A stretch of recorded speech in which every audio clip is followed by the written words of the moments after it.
Hey there, today I'm going to be testing something a little bit different than normal.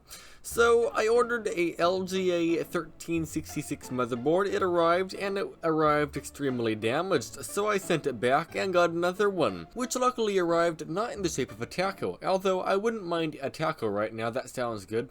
It came with a rather odd CPU. It is a Intel Xeon X5670. The CPU is 6 cores, but it has 12 threads.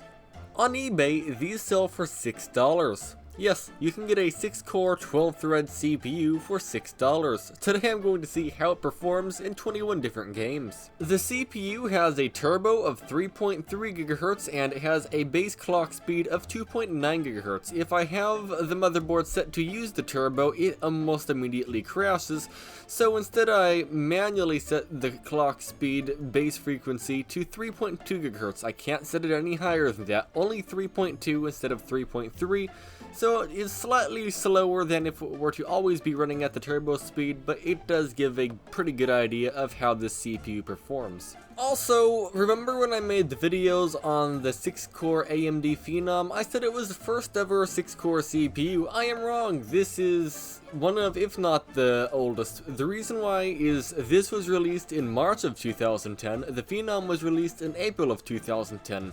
April is later than March, so this is older than the AMD Phenom, which makes this CPU 14 years and 7 months old, or 5,333 days old. That is, first of all, extremely old for a CPU, and second of all, extremely surprising there was even a 6-core CPU all the way back then, let alone a usable one. So this is going to be a very interesting video. Alright, enough rambling on, let's get into the benchmarks. Just kidding, this is the longest intro ever. Either way, I also need to tell you the specifications of the computer.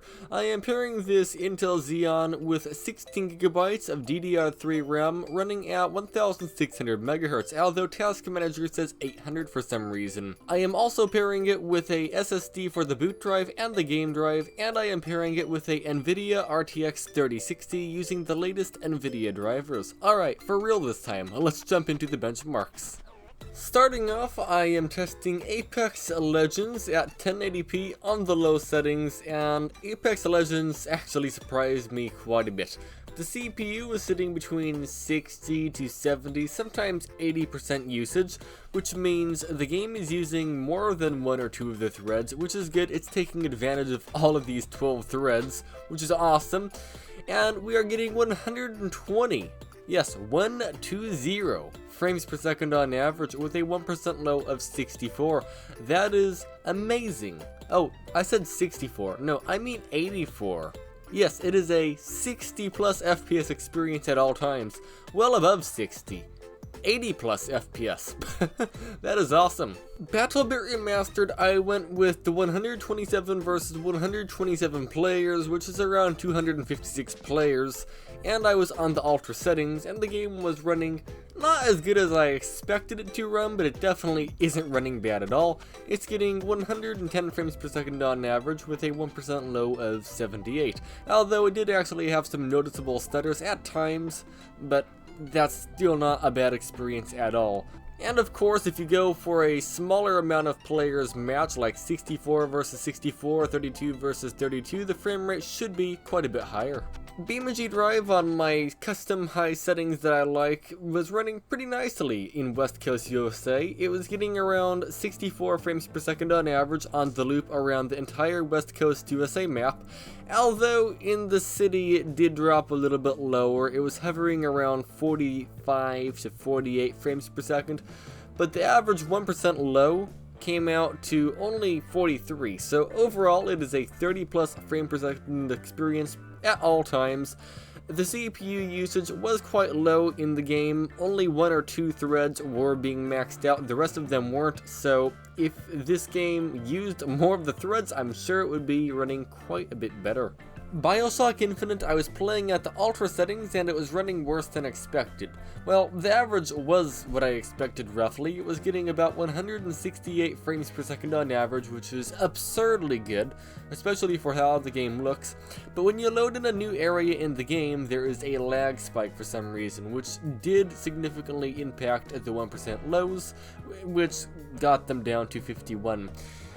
Yes, at times, when I first started the benchmark, the 1% lows were actually a lot lower than 51, but through the whole loop I do around BioShock Infinite in this little play area I am in right now, the 1% lows managed to get themselves up a little bit higher to 51, so I think that's a nicer improvement once everything got loaded in, but still, it's a little bit stuttery. Borderlands 3, I have enough CPU power to play higher settings, but when I play higher settings, it stutters quite a bit more, so I actually decided to stick with the low settings for this video. So I was getting 76 frames per second on average with a 1% low of 24, so overall a very playable experience. 24 frames per second for the 1% low isn't great, but hey, at least it's almost a 30 plus FPS experience at all times. So not bad at all, especially for a 15-year-old CPU. Call of Duty is a game that actually didn't open. I was expecting everything to open, but nope, Call of Duty doesn't. And the reason why is Call of Duty requires an instruction called AVX, which this CPU does not support. It is the first generation Intel Core series that doesn't support AVX. The newer Sandy Bridge and Ivy Bridge CPUs support it, and of course everything past that also supports it, but just this specifically does not support AVX. So out of the 20 plus games I benchmark, only one of them doesn't run, which isn't bad, although I'm sure some newer games also require AVX and don't run. I just don't have those newer games, so I don't know which ones need it and which ones don't need it. I set Counter-Strike Global Offense 2/CSGO/CSGO2/CS2 to the low settings. There's a lot of names for the game.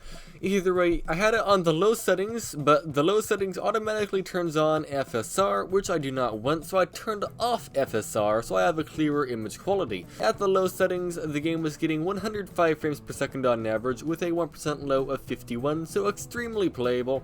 No, it's not a 60 plus FPS experience at all times, but either way, for a 15-year-old CPU, I don't think you can complain too bad. For 106 FPS on average, that is not bad at all. Next, I tried Cyberpunk 2077, and in Cyberpunk 2077, I was at the low settings with FSR 3.0 set to quality. And the game outside of the city was getting around 55 to 60 frames per second, but as I worked my way to the city, the frame rate dropped into the 40s, and in the more intensive areas, it hovered in the super high 30s, like 39 to around 45. So not bad. The 1% lows were 29, so for a pretty intensive new game, I think it did pretty good.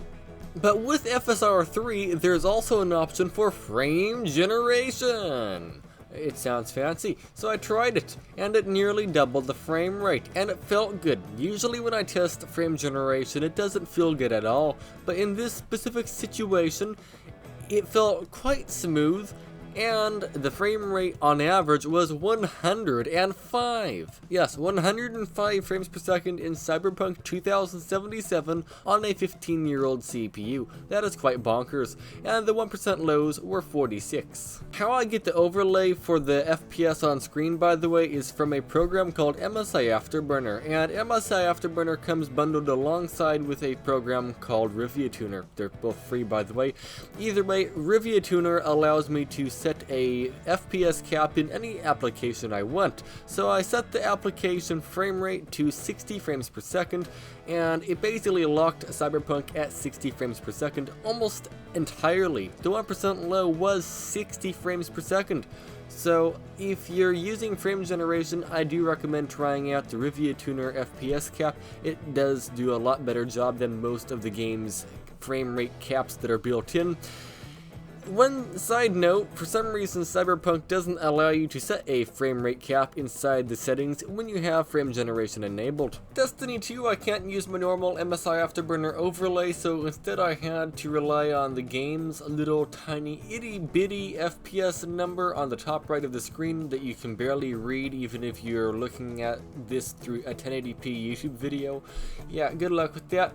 The game was getting about 70 to 80 frames per second. The 1% lows were, I have no idea. The average was, I also have no idea. I don't know what the exact numbers were because, again, the overlay doesn't work. But the game felt pretty good. In Dota 2, I was on the highest preset and I was spectating a match and it was running alright. The average frame rate was 53, and when there was not much going on screen, it was hovering around 65. But when the action heated up, it got into the mid-20s a few times, and it was hovering around the 30 FPS area. I don't know if that's acceptable in Dota 2 or not. It's somewhat of a 2D game, so maybe that's completely fine. I don't know. The CPU utilization was pretty low, so if the game actually used more cores and threads, I feel like it would be quite a bit more smooth. Dying Light 1 ran pretty good, actually. Actually, it wasn't pretty good, it was very good. It was getting 106 frames per second on average with a 1% low of 55 on the highest settings, right in the city area, which is more intensive than the starter building, I should add. The starter building, it would probably be over 200 frames per second, or close to 200 at least. But out here in the city where it's more intensive, it drops down to the 100 area, but even then, that's not bad at all. Fall Guys ran amazingly, and that's probably not a surprise, so I was playing on the high settings, or the highest settings the game has at least, and it was getting 126 frames per second on average with a 1% low of 75. So all in all, Fall Guys ran absurdly great. I recommend trying out Fall Guys if you haven't already. If you have a low-end computer, it is a pretty fun game and it runs on pretty much anything. Grand Theft Auto 5 / GTA 5 on a single player story mode map is, I guess, what it's called specifically. It was on the normal settings, which is the low settings. It was getting 105 frames per second on average with a 1% low of 70. So it's actually getting somewhat close to the game's maximum FPS you can possibly get, which is, if I'm not mistaken, around 155. Now, I also benchmarked it on the very high settings, and it was getting around 60 frames per second on average, which is quite a bit lower, but even then, it was still a very nice experience either way. Halo Infinite ran great, but not great at the same time. It's extremely graphics card intensive, but it's not very CPU intensive. It was using, it appears, all 6 cores and 12 threads of the CPU. It had a high utilization, and the average frame rate came out to 119, and the 1% low was 88. Although, somehow, I was almost graphics card bound all of the time with the RTX 3060 on a 15-year-old CPU on the low settings. Yeah, this game uses a lot of a graphics card, either that or it uses barely any CPU, it's one of the two. The next game is Naraka Bladepoint, and it ran weirdly. So I was playing at the low settings, not the very low settings. The low settings look a lot better than very low, so I picked low. Either way, it was getting 114 frames per second on average, which is amazing, especially for a modern title, but the 1% lows, they were 20. That's not very good at all. Sure, it's playable, absolutely, but I was expecting having 12 threads, it would have a much better 1% low than when I tested the 4-core, 4-thread i5 2400, but no, the game just stutters all the time like Fortnite. Weird. But don't get me wrong, it is a extremely playable experience. I just find it weird how it just never stops stuttering no matter what hardware I throw at it. Yeah, I expected the same thing with Palworld. I was expecting it to run better in the 1% lows because, well, I'm playing with a 12-threaded CPU, but no, it still stutters quite a bit. It was hitting 78 frames per second on average with a 1% low of 17 on the low settings. Don't get me wrong, again, that is absolutely perfectly playable. It is a quite good experience, but I just don't get why it stutters so much. The 17 frame per second 1% low isn't great. It's fine, but I expected a little bit better. Team Fortress 2 is weirdly hard to benchmark because different places in different maps perform drastically different. One place can get 100 frames per second where another place struggles to get 60. And to add to that, when I die, the average frame rate also jumps all over the place because when I die I get drastically different frame rate than when I'm playing in the map. But either way, the game wasn't running the best, but it wasn't running the worst. It was getting around 60 frames per second on average, or 80 frames per second on average, or 100 frames per second on average, depending where you are. And the 1% lows bounced around between 15 and around 30, so all in all, it's a very good experience. Although the CPU utilization is pretty low, and it's not even coming close to taking advantage of all 12 threads. The finals was running pretty good. It was getting around 74 frames per second on average with a 1% low of 45. At least this game isn't stuttering a lot. It's also nice to see it's using nearly all 12 threads, if not all 12 threads. The CPU usage is sitting around 70 to 80 to 90%, sometimes close to 100. Portal non-RTX ran completely fine. When I say completely fine, I mean amazingly. It was getting 290 frames per second on average. 290. That is absurd. The 1% low was 187. Yes, it is a 144 frame per second plus experience at all times. Even the 1% low is above 144. That is just... That's perfect. You can't ask for any better, and that is at the ultra settings. If I played on the low settings, it probably would be even higher. Valorant as well ran great, so I was playing at 1080p on the low settings, and the game was getting around 177 frames per second on average with a 1% low of 81. And you might see a little bit of hitching and jittering in the gameplay. Ignore that. That is my internet, not the average frame rate. If you look at the top left of the screen, you can see the average frame rate. Those lag spikes you see are completely internet related. The reason why is today is the US president something or other election, I guess, and the network is extremely busy, meaning my internet is not very fast. I'm talking about 1.5 megabytes per second, but it's enough to play Valorant. Fortnite ran pretty weird and kind of normal as well at this point. It was getting 164 frames per second on average in performance mode on the low settings, and it had a 1% low of 58, although often it would actually give a noticeable lag spike. I guess it just doesn't matter what I throw at Fortnite, it will just make it stutter. I guess that's why it has the nickname Stutter Night. Or something, I don't know. But overall, is it playable? Yes, but let's try out a different setting. Those settings are DirectX 12 on the low setting, so the same low, but instead of being performance mode, it's DirectX 12. And by doing this, the average frame rate was 109 on average, but the 1% low was 45. So it was a drop in the average frame per second, but the 1% lows stayed about the same. So I don't know if that's a win or a lose, but it's something. From here you can change the settings and make it look more fancy if you'd like, but that will make the frame rate worse, which is probably not what you want on a game like Fortnite.